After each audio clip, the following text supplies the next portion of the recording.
باقی سب کو شہید کیا گیا، جن کا نام علی اوسط ہے، دوسرا نام ان کا زین العابدین، تیسرا آپ کا لقب سجاد ہے۔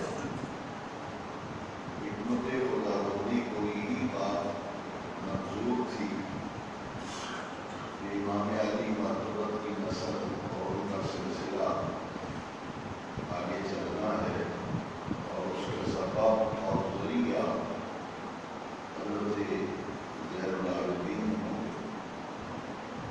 ان حکمت الہیہ اور مشیت یزدی کے مطابق آپ کی طبیعت مبارکہ قلیل شدید بخار کی کیفیت میں سے اجازت مانگنے کے باوجود فخر القولین شہزادہ قلوب الفقا امام علی وقار فرزند رسول حضرت سیدنا حسین پاک رضی اللہ عنہ نے امام زین العابدین کو ریگزار کربلا میں حق اور باطل کے بارے میں شمشیر وقف ہو کر آنے سے روکا تھا۔ اس میں مشیت الہی جو ہے وہی پیش نظر تھی، اور اس میں خاص بات یہ تھی کہ حضرت امام حسین رضی اللہ تعالیٰ کی دوسری اولاد حمزات بھی تھی،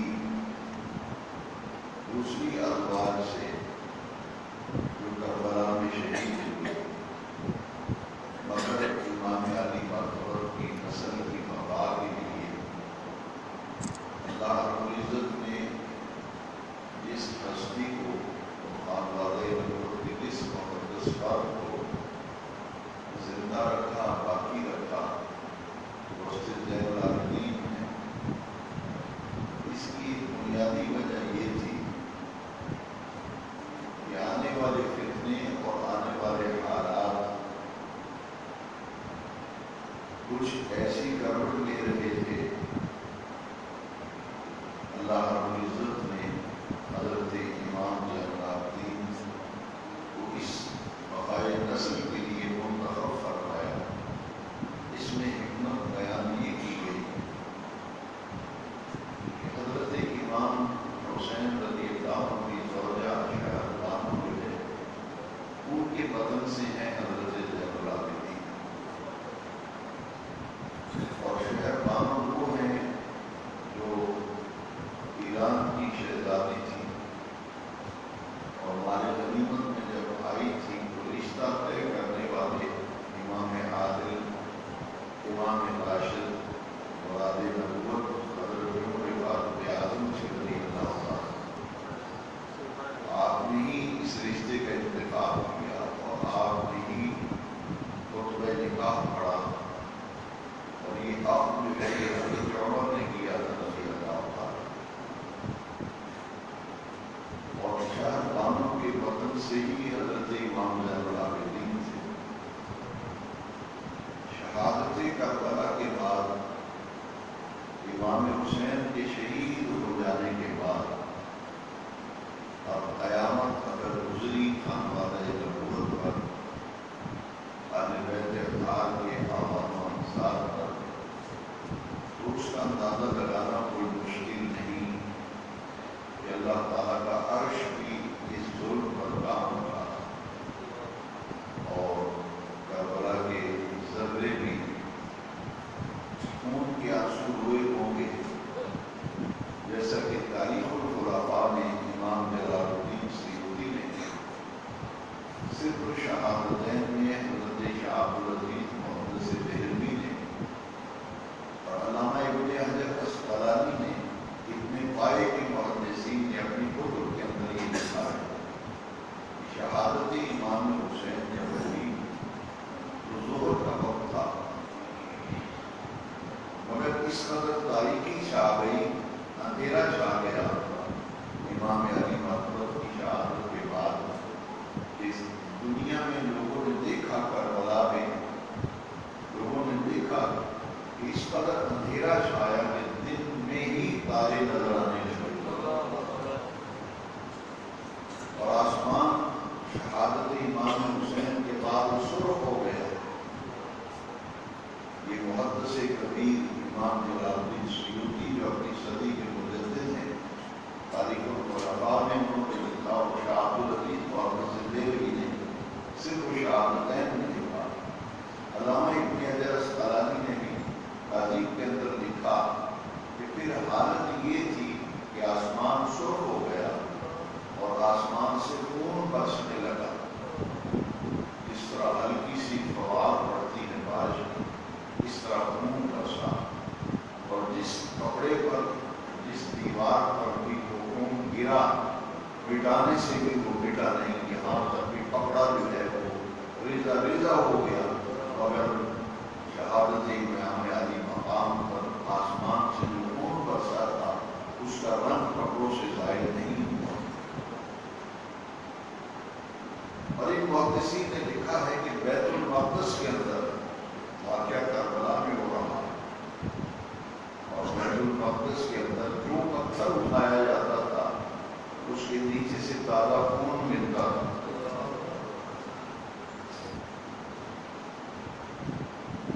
اور آسمان سرخ ہو گیا، اور 3 دن تک یہ سرخی پورے آسمان پہ چھائی گئی۔ امام جلال الدین سیوطی نے علیہ رحمہ تاریخ الخلفاء میں لکھا ہے، ابن حجر اسقلانی نے تہذیب میں لکھا ہے، اور سوائے موقع کے اندر بڑے ائمہ محدثین نقل کرتے آئے ہیں کہ 3 دن تک یہ سرخی پورے آسمان پر قائم رہی۔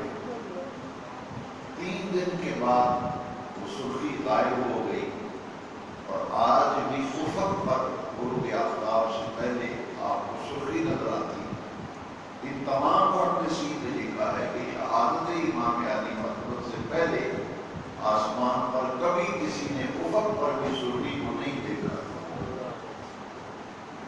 یہ شہادت کربلا کے بعد امام حسین رضی اللہ کے شہید ہونے کے بعد دنیا تاریک ہو گئی، آسمان سے خون برسا، وہ لباس پر، دیواروں پر، درختوں پر جہاں بھی گرتا تھا اس کا نشان مٹانے سے بھی پھر نہیں مٹا۔ ادھر ظلم کی انتہا یہ ہوئی کہ ان کے خون سے بھی لشکر یزید کی پیاس نہیں ہوئی، اور انہوں نے امام علی مقبول کی شہادت کے بعد خانوادہ نبوت ان کے خیموں میں ادھم مچایا، اور جو مال تھا، جو کچھ ساز و سامان تھا، اسے لوٹ لیا۔ تمام مخدرات عصمت کی اللہ رب العزت نے پردے کا اہتمام کیوں فرما دیا؟ حضرت زین العابدین رضی اللہ عنہ کے خیمے کے اندر یہ پاک باز خواتین، مقدس خواتین وہاں موجود تھی، اور باقی سب خیمے جو ہیں انہیں جلایا گیا، اور ان کے سامان جو ہیں ان کو لوٹ لیا گیا۔ یہ رات بسر ہوئی، اور یہ رات جس طرح گزری یہ صاحب حال سے مخفی نہیں ہے۔ وہ لفظوں میں بیان نہیں کیا جا سکتا کہ جس گھر کے اندر اگر ایک میت پڑی ہو، رات گزارنا کتنا اہلخانہ پر دشوار ہو جاتا ہے، اور وہ خانوادہ نبوت جن کے 52 آوان و انصار اور 20 کے قریب بنو ہاشم خاندان کے نفوذ قدسیہ اور ان کے اجساد مبارکہ پڑے ہوئے ہوں، سر کاٹ لیے گئے ہوں، تو پھر آپ اندازہ کر سکتے ہیں کہ ان مخدرات عصمت پاک پاک بیویوں اور امام زین العابدین کے دل پر قیامت کا کیا منظر جو ہے وہ گزرا ہوگا۔ ان بدبختوں نے 10 محرم کو امام علی مقام کو شہید کرنے کے بعد سر جو ہے وہ راتوں رات کوفہ میں بھیج دیے۔ امام علی مقام کا سر اقدس جو ہے یہ قولی کے پاس تھا۔ یہ جب کربلا سے 10 محرم کو ہی کوفہ کے اندر سر لے کر پہنچے تو قولی جو ہے اس نے دیکھا کہ گورنر اور اس کا دروازہ جو ہے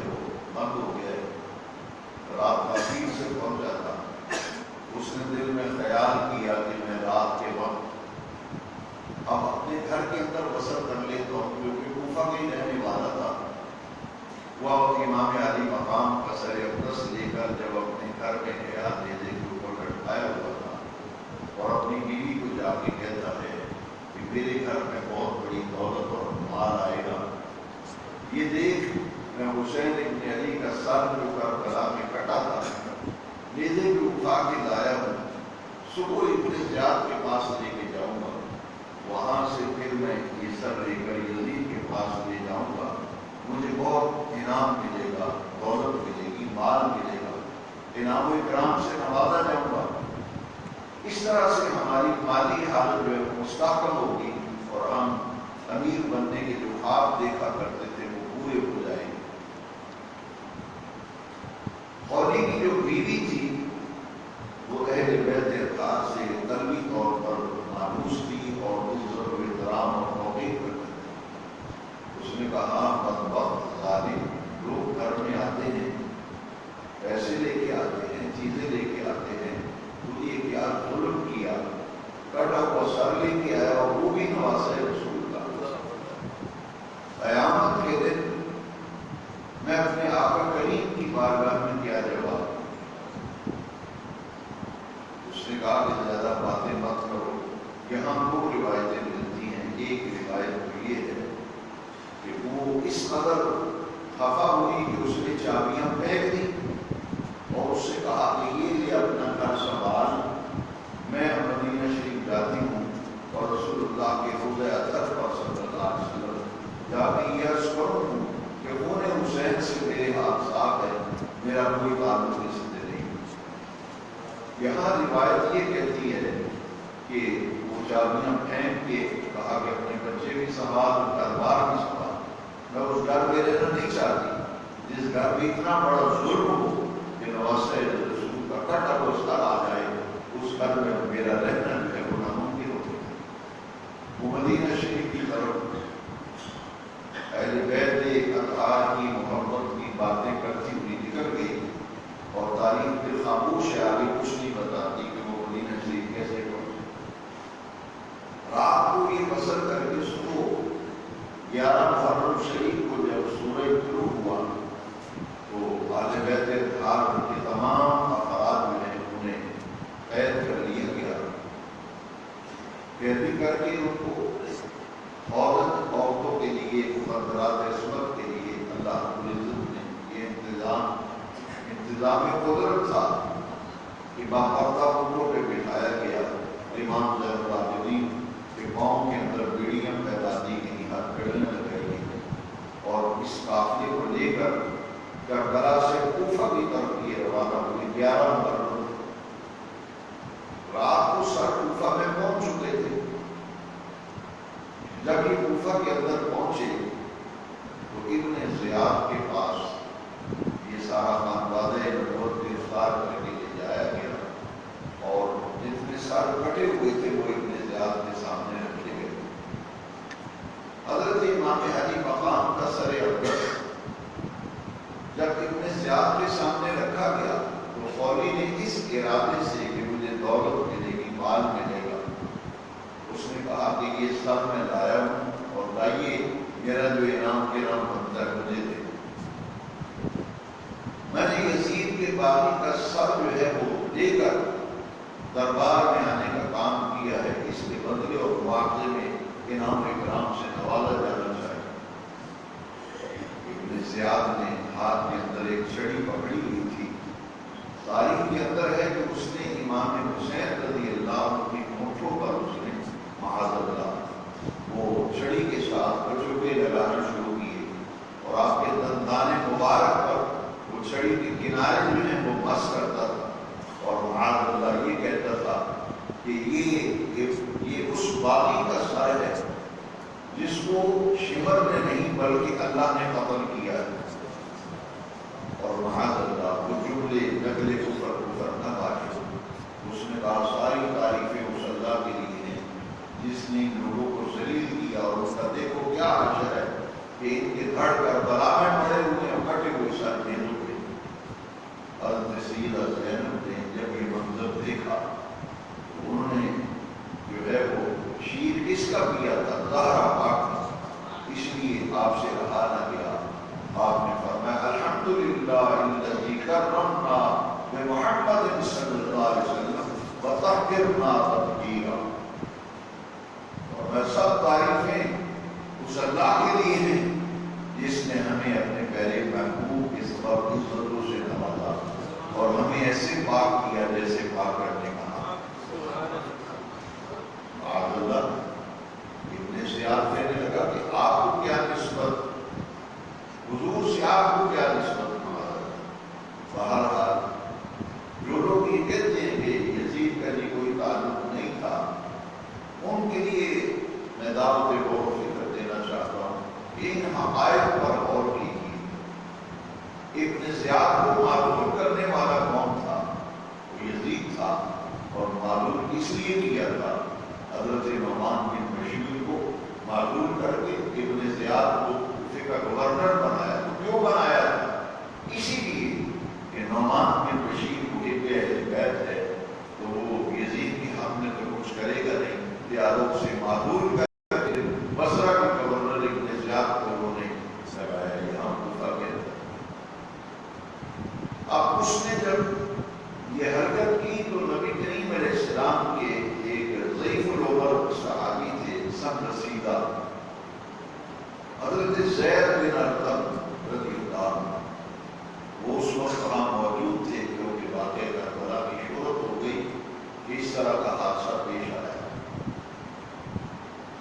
وہ ابن زیاد کے دفتر میں جب آئے تو یہ منظر دیکھ کر برداشت نہ کر سکے. انہوں نے فرمایا کہ اے ابن مرجانہ بدبخت ابن آپ ظالم اپنی چھڑی کو روک لے، مجھے شرم نہیں آتی. یہ کن کے ہوٹ ہیں، یہ لب کن کے ہیں، یہ دانت کن کے ہیں. میں نے تو رسول اللہ صلی اللہ علیہ وسلم کو دیکھا، یہ تو حضور کی مساقات ہے. تو یہاں چھڑیاں مار رہا ہے.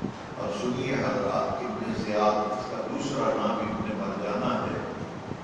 اس نے کہا کہ تو بوڑھا ہو نہ ہو گیا ہوتا تو میں تجھے بھی قتل کرتا. آپ نے فرمایا کہ عجیب تماشا ہے، میرے بڑھاپے کا تجھے یاد و خیال ہے لیکن ان کا فرزند رسول ہونے کا تجھے خیال نہیں. لیکن آپ پچھلے خطبات جمعہ میں سن چکے ہیں کہ دل ان کے کالے ہو چکے تھے، زمین مردہ ہو چکا تھا اور کلمہ پڑھنے کے مدعی، مومن ہونے کے مدعی، نمازیں پڑھنے والے، یہ سب بدبخت جو ہیں ان کے ہاتھوں یہ ظلم جو ہے تاریخ کربلا میں رقم ہے اور قیامت تک سے مٹایا نہیں جا سکتا. اور ادھر ظلم کی انتہا ہوئی. کربلا سے جب یہ لوگ چلے تھے تو انہوں نے پہلا کام یہ کیا تھا کہ اپنے جتنے مقتولین تھے قتل ہوئے تھے ان کو انہوں نے جنازے بھی پڑھے، عمرے کو کے دفن بھی کیا. لیکن ظلم کی انتہا ہے، انسانیت سلوک کی انتہا ہے. صفاقانہ طریقہ اپنایا کیا بیت اطہار کے سادے مبارکہ بھی گوروں کو اسی طرح کربلا میں ایسے ہی چھوڑ دیا. کھلے آسمان کے نیچے باقاعدہ نبوت عوام انصار کے 72 لاشیں پڑے ہوئے، کوئی ان کو دفن کرنے والا نہیں، کوئی ان کی قبر بنانے والا نہیں. اس قدر ظلم کربلا کے 11 یاد میں آتا ہے کہ تیسرا دن تھا 13 محرم کو 12 کو قریب ہی ایک گاؤں تھا کربلا کے جس کا نام قادریہ تھا. بعض لوگوں نے عامریہ بھی لکھا ہے. قادریہ گاؤں جو ہے وہاں رسول اللہ صلی اللہ علیہ وسلم کے اہل بیت سے محبت کرنے والے کچھ لوگ موجود تھے. وہ آئے اور تیسرے دن آ کر انہوں نے تمام شہدائے کربلا پر نماز جنازہ بھی پڑھی اور کربلا کے میدان میں ان کے اجساد مبارکہ کو انہوں نے ایک جگہ کے امام علی مرتبہ کے جسد پاک کو دفن کیا اور باقی جتنے شہداء تھے ان کو ایک طرف انہوں نے قبریں تیار کر کے جنازہ پڑھنے کے بعد دفن کیا. یہ بدبخت ابن زیاد نے اب یہ کہا کہ یہ جو کٹے ہوئے سر ہیں انہیں کوفے کے بازاروں میں پھیلایا جائے تاکہ لوگوں کو علم ہو جائے کہ جو یزید کے خلاف آواز اٹھائے گا اس کا اجر بھی ہوگا. انہوں نے اس حرکت کو کیا، کوفہ کے بازاروں میں سروں کو نیزل پہ لے کے پھرتے رہے۔ حضرت امام زین العابدین کو جب ابن زیاد نے دیکھا، اس نے پوچھا کہ یہ کون ہے جس کے ہاتھ میں ہتھکڑیاں بیڑیاں پہنی، کون ہے؟ انہوں نے کہا یہ حسین ابن علی کا بیٹا ہے، علی اور جس کا نام ہے زین العابدین بھی کہتے ہیں، یہ وہ ہے۔ اب وہ بدبخت چلایا اور اس نے کہا کہ اسے تم نے زندہ کیوں چھوڑا ہے، اسے کیوں چھوڑا ہے؟ جلاد کو بلایا، اسے کہا کہ میری آنکھوں کے سامنے یہ خانوادہ نبوت کا یہ فرد زندہ کیوں بچا، اسے بھی ابھی قتل کرو۔ تاریخ بتاتی ہے حضرت سیدہ زینب نے امام زین العابدین کو اپنی آغوش میں لے لی۔ آپ نے فرمایا اگر زین العابدین کو قتل کرنا ہے پہلے مجھے قتل کرو، بعد میں زین العابدین۔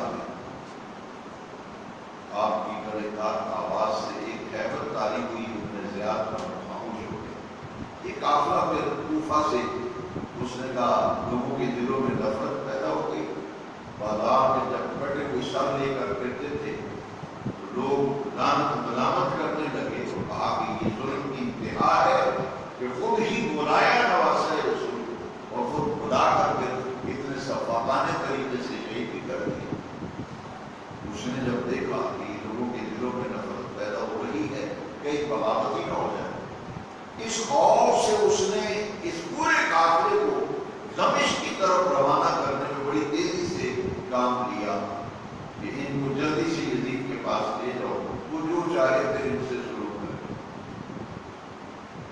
کوفہ سے یہ لٹا پٹا قافلہ جو بچا بچا قافلہ تھا، اور ایک ہی فرد اس میں باقی تھے، بنو ہاشم کے امام زین العابدین۔ کوفہ سے دمشق کی طرف جب چلے تو راستے میں رات ہو گئی۔ انہوں نے سوچا کہ رات جو ہے یہاں کہیں گزار لی جائے، صبح پھر سفر جاری کریں۔ اتفاق سے جہاں رات قیام کرنے کا فیصلہ کیا، وہاں ایک گرجا تھا، عیسائیوں کا گرجا تھا۔ گرجے کے پاس انہوں نے اپنے قافلے کو روکا کہ رات یہاں ٹھہرنے، صبح سفر کریں۔ اچانک گرجے کا پادری جو ہے وہ باہر آیا، اس نے کہا یہ میں کیا دیکھ رہا ہوں، یہ قیدی کون ہے، اکٹھے ہوئے سر نیزوں پہ یہ کیا ماجرا ہوا؟ جو سربراہ تھا اس نے کہا کہ ہمیں اجازت نہیں بتانے کی، تم خاموش ہو جاؤ۔ پادری نے کہا نہیں مجھے بتاؤ، میں نے دیکھا ہے کہ جیسے ہی یہ قافلہ گرجے کے قریب آ کے ٹھہرا ہے، میں نے گرجے کے در و دیوار سے رونے کی آوازیں سنی ہیں۔ دیواریں تو رو پڑی، مگر نمازی اور کلمہ پڑھنے والا اس کے دل پر کچھ اثر نہیں۔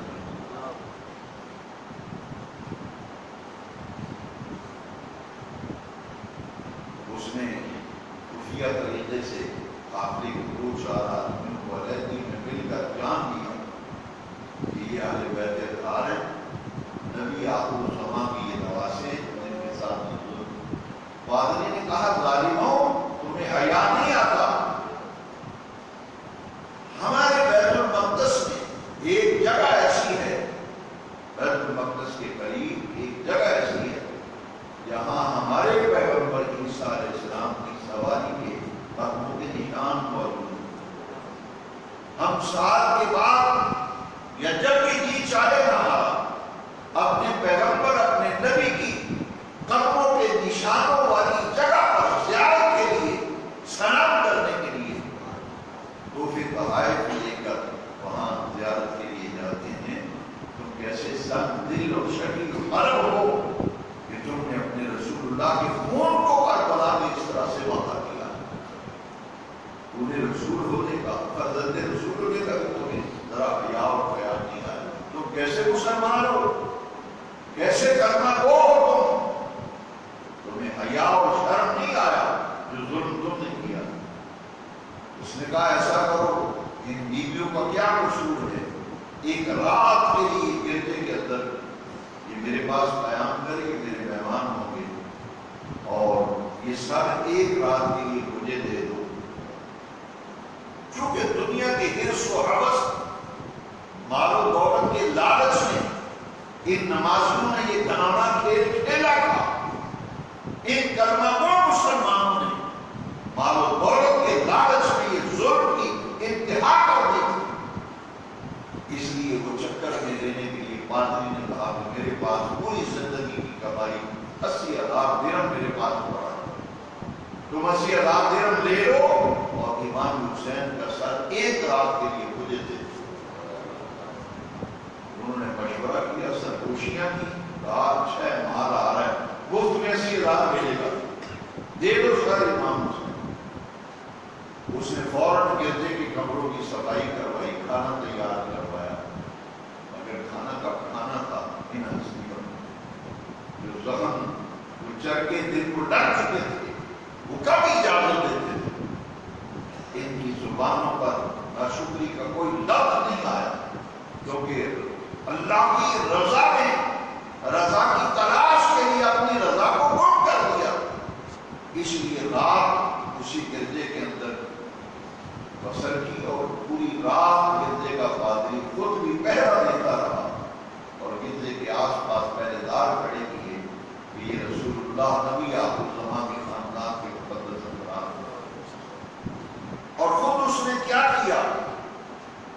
امام علی مقام کے سر اقدس کو غسل دیا. ریش مبارک خون آلود تھی، گرد آلود تھی. یسوع مبارک گرد آلود اور خون آلود تھے، چہرہ مبارک خون آلود تھا. گرم پانی کر کے اس نے دھویا، دھو کر ایک ریشمی غلاف میں امام علی مقام کے سر اقدس کو بچھا کر رکھا. علامہ ابن حجر اسقلانی نے لکھا، شاہ عبدالعزیز محدث دہلوی نے لکھا، دیگر کتب کے اندر موجود ہے کہ اس نے جتنا عطر اس کے پاس پڑا ہوا وہ ساری خوشبو امام علی مقام کی داڑھی مبارک، ریش اقدس، سر اقدس کے گیسوں پر اس نے پورا عطر جو ہے اسے مل دیا. اور اس نے کیا کیا؟ ایک اونچی جگہ پر امام علی مقام کے سر اقدس کو رکھ کر رات بھر آگ باندھ کر امام علی مقام کے سر اقدس کی تعظیم میں کھڑا رہا.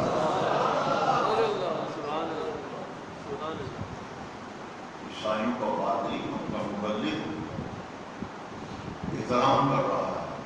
یہ انجیل میں نبی آخر الزمان کی آمد کی خبر. حضرات رات بھر دیکھتا تھا. پادری کہتا ہے میں نے رات آدھی گزری، میں نے عجیب منظر دیکھا. آسمان سے سفید رنگ کی چڑیاں آتی تھی اور وہ امام علی مقام کے سر اقدس کا طواف کر کے پھر واپس پلٹ جاتا. رات بھر یہ سلسلہ دیکھتا رہا. ادھر جب صبح کا سپیدہ نمودار ہوا، اللہ نے رات بھر امام علی مقام کے سر اقدس کی تعظیم کی برکت سے اسے دولت ایمان سے مالامال کر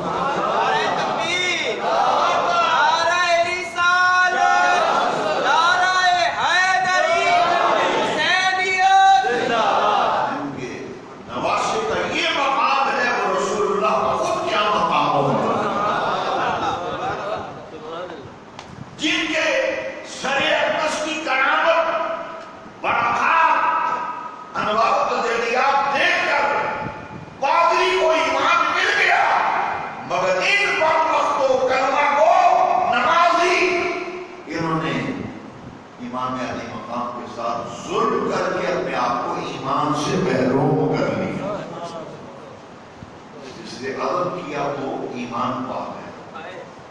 انہوں نے ظلم کر کے اپنے ایمان کو ضائع کیا. یزید کے پاس جب یہ اب صبح کو جب یہ قافلہ یہاں سے گرنے سے روانہ ہوا، یہ ایک جگہ بیٹھ کر انہوں نے کہا کہ لاؤ جو کربلا میں مال لوٹا ہے اہل بیت اطہار کے مقدس خیموں سے، وہ تو یزید کے پاس لے جائے. یہ 80,000 درہم دیں اور ہم آپس میں بیٹھ کے بانٹ لیتے ہیں.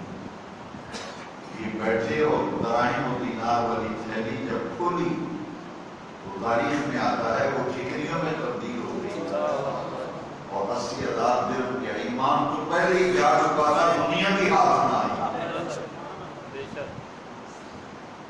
اللہ کی قدرت اور امام حسین کی کرامت دیکھیے، وہ ٹھیکریاں سے بن گئی اور ہر ٹھیکری کی ایک طرف قرآن شریف کی آیت کریمہ وَسَيَعْلَمُ الَّذِينَ ظَلَمُوا أَيَّ مُنقَلَبٍ يَنقَلِبُونَ، اب قریب ظالم لوگ دیکھ لیں گے کہ وہ کس کروٹ بیٹھتے ہیں، اپنے انجام کو ظالم دیکھ لیں گے۔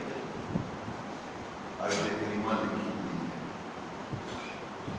اب انہوں نے دیکھا کہ سامنے ایک چٹان پر ایک عربی کے اندر شعر لکھا ہوا ہے۔ اس شعر پہ جب نظر پڑی، شعر لکھا ہوا تھا چٹان پر عربی کا، قتلت امة قتلت حسینا شفاعت جدہ یوم الحساب، وہ گروہ، وہ لوگ جنہوں نے امام علی مرتبہ کو شہید کیا ہے، کیا اب بھی ان کے نانا جان کی شفاعت کو امیدوار ہے؟ حسین پاک فرزند رسول کو شہید کر دیا، کیا اب بھی کوئی امید لگائے بیٹھے ہیں کہ حسین کے نانا ان کی شفاعت کرے؟ انہوں نے پادری سے پوچھا کہ یہ شعر کس نے لکھا ہے؟ پادری نے کہا کہ یہ تو مجھے بھی نہیں پتا، لیکن میں نے اپنے باپ دادا سے سنا ہے کہ نبی آخر الزمان کی بعثت سے 500 سال پہلے ہمارے آبا و اجداد نے اس شعر کو اس چٹان پہ لکھے ہوئے دیکھا تھا۔ اب یہ لکھا کب سے ہے یہ خدا جانے۔ پادری نے یہ قافلہ یزید کے پاس پہنچا، دمشق کے اندر جب گلی میں داخل ہوا، میں نے دمشق کے اندر اس مقام کی بھی زیارت کی جہاں سے قافلہ یزید کے پاس پہنچا، اس مقام کی بھی زیارت کی جہاں شہداء کے سر رکھے گئے۔ میں نے دیکھا کہ یہ وہ مقام ہے جب اس بازار کے اندر امام علی مقام کا سر اقدس میرے پہ اٹھائے ہوئے داخل ہوئے، سورہ کہف کی ایک آدمی آیت تلاوت کر رہا، امام حسین کو شہید کرنے والا قرآن پڑھ رہا ہے، قرآن پڑھ رہا ہے۔ ان اصحاب الکہف والرقیم قالوا من آیاتنا عجبا، اس آیت میں پہنچا کہ اصحاب کہف رقیم کا قصہ اللہ تعالیٰ کی نشانیوں میں سے عجیب تر نشانیاں ہیں۔ یہ آیت پڑھی، امام حسین کا کٹا ہوا سر جسد پاک کربلا میں ہے، لیکن لوگ پر کٹا ہوا سر اور پکار اٹھا، او قرآن پڑھنے والے، یہ درست ہے صاحب کعب رقیم کا قصہ، اللہ کی عجیب نشانیوں میں سے نشانیاں ہیں، مگر غور تو کر، غور تو کر، وَالْأَعْجَبُ قَتْلِي وَحَمْلِي، مگر میرا قتل کیا جانا اور میرے کٹے ہوئے سر کو نیزے پہ یوں اٹھائے پھرنا، یہ صاحب کعب رقیم کے قصوں سے بھی زیادہ عجیب تر قصہ ہے۔ سر اقدس کیا ہوا؟ یزید جو ہے اس نے دیکھا کوفہ کے اندر جب یہ بازاروں کے اندر گرایا گیا تھا، یہ خبر پھیل گئی کہ اتنا بڑا ظلم کا کلام ہے۔ یزید نے جب دیکھا تو مگر بچ کے آنسو بہائے۔ اس روایت کو لے کر کچھ لوگ یہ کہتے ہیں کہ یزید کا کوئی تعلق نہیں تھا، اس نے تو افسوس کا اظہار کیا، اس نے تو افسوس کا اظہار کیا،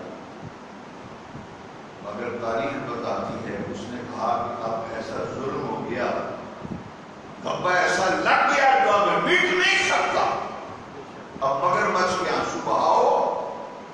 اس نے کہا ستیہ ناس ہو ابن زیاد کا، یہ یزید نے کہا، ستیہ ناس ہو ابن مرجانہ، یزید ابن زیاد کا، میں نے اسے کب کہا تھا کہ حسین کو قتل کر، میں نے تو کہا تھا کہ زندہ گرفتار کر کے اس نے ظلم کیا حسین کو شہید کر دیا. دوسرے لفظ اس نے یہ بولے کہ اگر حسین گرفتار کر کے ابن زیاد میرے پاس لیا تھا تو جو حسین کہتے میں مان لیتا. یہ تو بہت بڑا ظلم ہوا ہے. مگر پاس کی آنسو بہائے. جلاؤ العیون پڑھیے, صرف شہادتین پڑھیے, تہذیب و تہذیب پڑھیے, ابن حجر اسقلانی کو پڑھیے, شاہ عبدالعزیز محدث دہلوی کو پڑھیے, امام سیوطی کو پڑھیے. سب نے لکھا ہے یہ مگر بس کے آنسو بہا رہا تھا. سب کچھ یزید کے کہنے سے ہوا, اس کے کروانے سے ہوا, اور اس نے اس بات کا خود حکم دیا تھا. وہ کیسے؟ مگر بس کے آنسو بہا کر اس نے کہا کہ سر لے آؤ. جب یزید کے پاس لے جائے تو مجمع میں یہ بات کر رہا ہے. جب اندر گیا امام حسین کا سر تشت میں رکھ کے سامنے رکھا گیا. جیسے فوجی افسر ہاتھ میں چھڑی پکڑتے ہیں, اس زمانے میں جو امیر ہوتا تھا, سربراہ صوبے کا یا مرکز کا, وہ ہاتھ میں چھڑی رکھتا تھا. جو حرکت ابن زیاد نے کی یزید نے بھی وہی کی. ہاتھ میں چھڑی پکڑی تھی, امام حسین کے دانتوں پہ مارنے لگا بہادر, اور کہا, کیا کہا؟ تکمیل الایمان میں شاہ عبدالحق محدث دہلوی نے لکھا, یزید نے کہا لوگوں اگر میرے آباء و اجداد زندہ ہو کر آ جائیں تو وہ اپنی آنکھوں سے دیکھ لیں. بدر میں ہمارے جو بڑے مارے گئے تھے ان کا بدلہ میں نے نبی کے خاندان سے لے لیا ہے.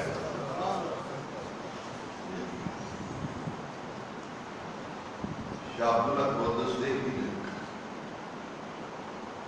اور اس میں یہ خاص بات یہ ہے کہ یزید کو کافر نہ ہو, وہ تو نمازی تھا. شاہ عبدالحق محدث دہلوی نے لکھا ہے کہ کافر فرنگ بھی وہ کام نہ کر سکا. کافر فرنگ بھی, تکمیل الایمان اٹھائیے شاہ عبدالحق محدث دہلوی, وہ لکھا ہے کہ کافر فرنگ بھی وہ کام نہ کر سکا جو اس کرنا وہ نمازی نے کربلا کے خاندان نبوت کے ساتھ کیا. اسی جملے کی وجہ سے یزید کو کافر کہا. اور علامہ شیخ القرآن علامہ ہداروی سے روایت کو بیان کر کے فرماتے تھے اگر یزید جرمی نہیں ہے تو پھر کوئی بھی جرمی نہیں. فرماتے تھے کہ یزید کو ماں بڑا کافر آنا, اس لیے فرماتے تھے کہ کافر فرنگ نے بھی وہ ظلم نہیں کیا جو یزید نے کربلا میں کیا. جمعے کا دن تھا, روش امام حسین العابدین نے فرمایا کہ میری خواہش یہ ہے کہ جامع مسجد میں آج جمعے کا خطبہ میں, اب یہ روایات سنتے چلے جائیے, وقت کم ہے, اور پھر خود فیصلہ اپنے دل سے کیا. پہلے تو اس نے ہیلے بہانے بنائے. جب لوگوں نے کہا کہ رسول اللہ کے خاندان کے فرد آئے, امام زین العابدین نماز جمعہ کے لیے مسجد کی طرف جا رہے ہیں, یزید بھی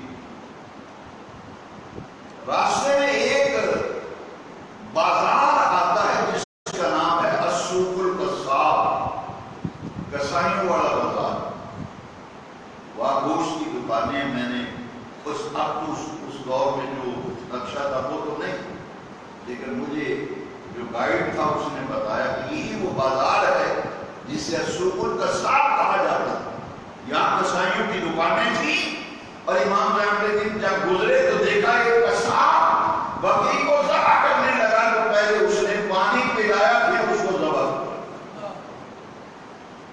پانی پلا کر بکری کو ذبح کیا. زین العابدین تڑپ گئے اور یزید سے فرمایا او بدبخت, اس کساب کے دل میں بکری کے لیے جتنا رحم ہے, بدبختو تمہارے دلوں میں حسین کے لیے وہ رحم بھی نہیں تھا.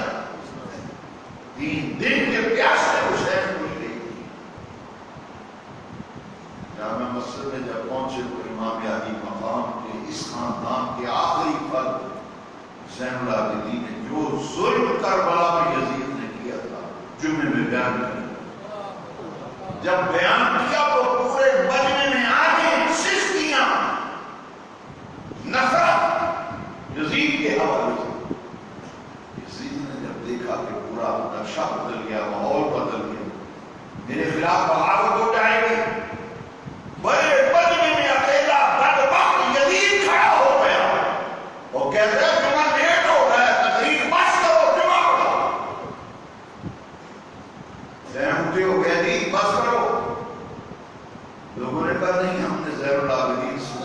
ہے کربلا میں کیا کیا ظلم ہوا، کیا کیا ظلم ہوا۔ یزید نے کہا نہیں جمعے کی نماز لیٹ ہو گئی، لوگوں نے کہا ہوتی ہے ہو جائے، سننا ہے کربلا میں کیا ظلم ہوا۔ آنکھوں دیکھا حال حضرت زین العابدین نے بیان۔ آج محترم جب یزید جمعہ پڑھ کے نکلا، دیکھا کہ نفرتیں کہر و غضب، اب اس نے اسی میں عافیت سمجھی کہ ان کو جلدی سے مدینہ منورہ بھیج دیا جائے۔ اب اس نے وہی رسول اللہ کے صحابی جو کوفہ کے گورنر تھے انہیں معذور کر کے ابن مرجانہ ابن زیاد کو کوفے کا گورنر بنایا تھا، حضرت نعمان بن بشیر کو بلا کر رضی اللہ عنہ قافلے کا نگران بنایا اور کہا امام زین العابدین سے کہ یہ حضور کے صحابی ہیں، اہل بیت کے محب ہیں، کہ یہ بحفاظت تمہیں مدینہ شریف پہنچا دیں۔ یہ قافلہ جب دمشق سے نکلا تو اس سے زین العابدین نے فرمایا ہماری خواہش ہے ہم کربلا کے دمشق سے براستہ کربلا مدینہ منورہ جائیں تاکہ اپنی آنکھوں سے خاندان کے اشہاد معاہدہ جو بے گور و کفن پڑے ہوئے تھے ان کو زیارت کرتے ہوئے حاصل۔ یہ قافلہ واپس کربلا آیا، غابریہ گاؤں کے سب لوگ جنہوں نے جنازہ پڑھ کے قبریں تیار کر کے خان وعدہ نبوت کی تدفین کی، انہیں پتہ چلا، پورا گاؤں امڑ آیا۔ یہ جو 10 محرم کو حلیم پکتا ہے یہ دراصل 20 صفر تھی، صفر کی 20 تاریخ تھی، امام حسین کے چہرم کی تاریخ تھی جب یہ قافلہ دمشق سے واپس کربلا آیا۔ 20 صفر 40ویں چہرم کی تاریخ حلیم پکایا گیا اور وہاں نیاز دی گئی اور اہل بیت اطہار کے افراد سلام عقیدت پیش کرتے شہداء کو، دیکھا کہ گاؤں کے لوگوں نے قبریں تیار کر کے دفن کی۔ یہ قافلہ بعض روایات میں آتا ہے کہ 3 دن کربلا میں واپسی پہ ٹھہرا تھا، جی بھر کے نیاز اور سلام، پھر یہ قافلہ دمشق سے کربلا، کربلا سے مدینہ منورہ آیا۔ عمر المومنین حضرت ابن سلمہ رضی اللہ عنہ آپ بغیر احتیاط تھی مدینہ شریف میں، جنہوں نے خواب بھی دیکھا تھا اہل مدینہ کو جب اطلاع ملی پورا مدینہ منورہ، شہر مدینہ منورہ سے باہر جمع ہو گیا اور قیامت سے پہلے قیامت کا منظر تھا۔ لوگ پوچھتے تھے قافلے والوں ہماری امانت حسین کو کہاں چھوڑ کے آ گئے؟ قافلہ سیدھا حضور کے روضہ اطہر لے گیا، سلام پیش کر کے جو جو بیتی تھی کربلا کے اندر ساری داستان سیدہ زینب امام زین العابدین بیان کرتے ہیں۔ سرکار کی بارگاہ میں سلام پیش کر کے یہ مخدرات اسدینیاں اپنے گھروں کو واپس۔ حاضرین محترم، تاریخ کربلا کا ایک افسوسناک پہلو یہ ہے کہ ایمان کے دعوے دار تھے، کلمہ گو تھے، نمازیں پڑھتے تھے۔ ابن زیاد کوفہ کی جامع مسجد میں عید بھی پڑھاتا تھا، جمعہ بھی پڑھاتا تھا۔ ان بدبختوں نے مال و دولت حرص و حوث کے لالچ میں، حکومت کے نشے میں اور حکومت کی خواہش و تمنا میں اندھے ہو کر وہ ظلم کربلا میں کیا کہ اللہ نے قرآن میں فرمایا ان الذین یعصون اللہ ورسولہ لعنہم اللہ فی الدنیا والآخرہ۔ جس نے اللہ اور اس کے رسول کو دکھ دیا، دنیا میں بھی اس کے اللہ کی لعنت اور آخرت میں بھی اس کے اللہ کی لعنت۔ کربلا کے اندر جو ظلم ہوا، وہ پیارے رسول جو حسین کا رونا برداشت نہیں کرتے، وہ گرے تو حضور خطبہ چھوڑ دیں، حسین کے رونے کی آواز آئے وہ رسول فرمائیں کہ رونے نہ دیا کرو، حسین روتا ہے تو میرا دل روتا ہے۔ اللہ بارو کربلا میں جب ظلم کی تاریخ رقم کی جا رہی تھی، جانتے ہو